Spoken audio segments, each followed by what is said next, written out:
Assalamualaikum warahmatullahi wabarakatuh. Perkenalkan, nama saya Nadila dari jurusan Ekonomi Prodi Manajemen semester 3. Di kesempatan saya kali ini, saya akan membahas sedikit apa itu ekonomi internasional. Ekonomi internasional merupakan salah satu cabang dari ilmu ekonomi yang pada pembelajaran ini dibahas serta dipelajari dan juga melakukan penganalisaan mengenai transaksi dan permasalahan-permasalahan dalam ekonomi internasional itu sendiri, yang salah satunya adalah kegiatan ekspor dan impor. Ekspor akan meningkatkan permintaan masyarakat, yaitu jumlah barang dan jasa yang diinginkan masyarakat di dalam negeri. Sebaliknya, impor akan menurunkan permintaan masyarakat di dalam negeri. Permintaan masyarakat akan memengaruhi kesempatan kerja dan pendapatan nasional. Di antara lain akan tergantung pada besarnya ekspor neto, yaitu selisih antara ekspor dan impor. Bila ekspor neto positif, berarti ekspor lebih besar daripada impor. Kesempatan kerja dan pendapatan nasional cenderung akan naik. Besarnya ekspor neto sangat ditentukan oleh nilai kurs mata uang negara yang bersangkutan. Misalnya, nilai rupiah turun dibandingkan dengan dolar Amerika Serikat. Harga barang ekspor dari Indonesia relatif akan lebih murah di Amerika Serikat sehingga ekspor akan cenderung meningkat. Sebaliknya, harga barang-barang dari Amerika Serikat relatif menjadi mahal sehingga impor akan cenderung menurun. Dengan demikian, penurunan nilai kurs mata uang sendiri akan cenderung meningkatkan ekspor neto, demikian pula sebaliknya.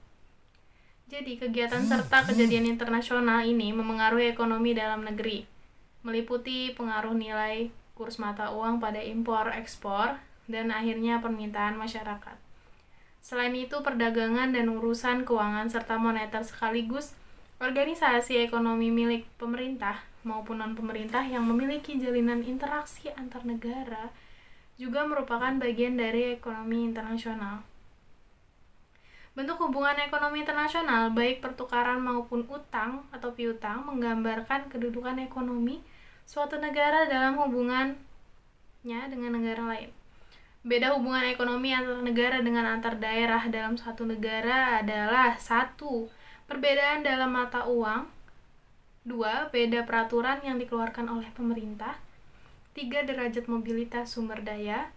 4. Perbedaan lain yaitu ada hukum, budaya, adat istiadat, politik, dan selera.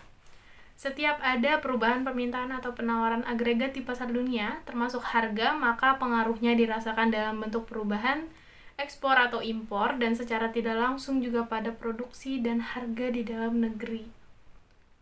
Adapun beberapa hak yang perlu Anda ketahui mengenai beberapa karakteristik sehubungan dengan ekonomi internasional adalah 1. Kondisi pasar yang terbuka atau yang dikenal sebagai liberasi pasar serta banyaknya arus transfer uang yang semakin hari semakin canggih dengan teknologi yang semakin berkembang. 2. Terus munculnya perusahaan yang sifatnya multinasional, di mana perusahaan ini membawa dampak ketergantungan secara ekonomi terhadap negara yang memiliki perusahaan tersebut. 3. Muncul dan timbulnya segala persaingan yang semakin hari semakin ketat antar beberapa negara, serta perusahaan dalam jalannya untuk meningkatkan mutu produk, kinerja perusahaan, keefektifan, dan efisiensi kerja. Bahasan selanjutnya adalah mengenai ruang lingkup dari ekonomi internasional. Berikut adalah beberapa ruang lingkup yang dapat dijadikan pembagian berdasarkan sifat-sifat tertentu, yaitu ada teori dan kebijaksanaan dalam perdagangan nasional, teori serta kebijaksanaan dalam bidang keuangan dan juga moneter dunia internasional, pembentukan organisasi-organisasi dan unit kerja sama ekonomi internasional, berdirinya perusahaan-perusahaan multinasional.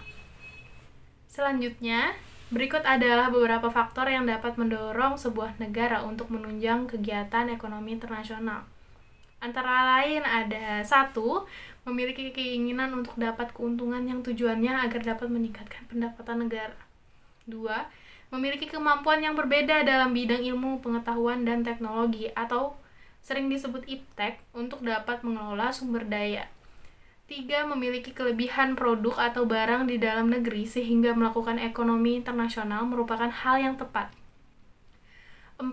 Adanya perbedaan sumber daya alam tenaga kerja, adat istiadat, iklim yang dimiliki suatu negara, sehingga hasil atau jenis produksi yang dihasilkan antara negara satu dengan negara yang lainnya mengalami perbedaan.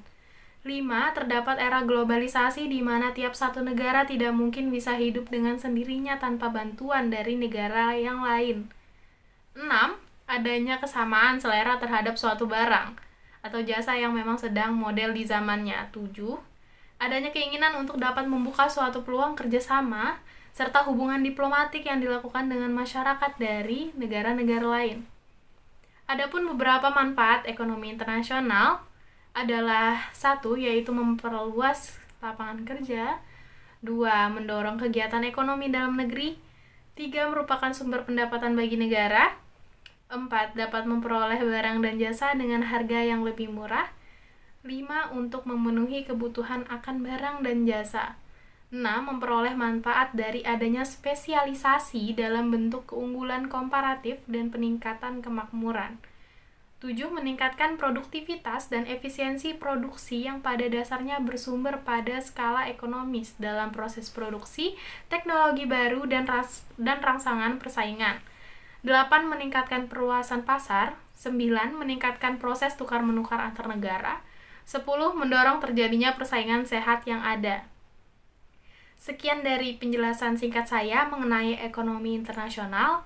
Mohon maaf bila ada kesalahan kata dari saya. Semoga para pendengar sekalian dapat menyimpulkan isi dari topik tersebut. Terima kasih. Wassalamualaikum warahmatullahi wabarakatuh.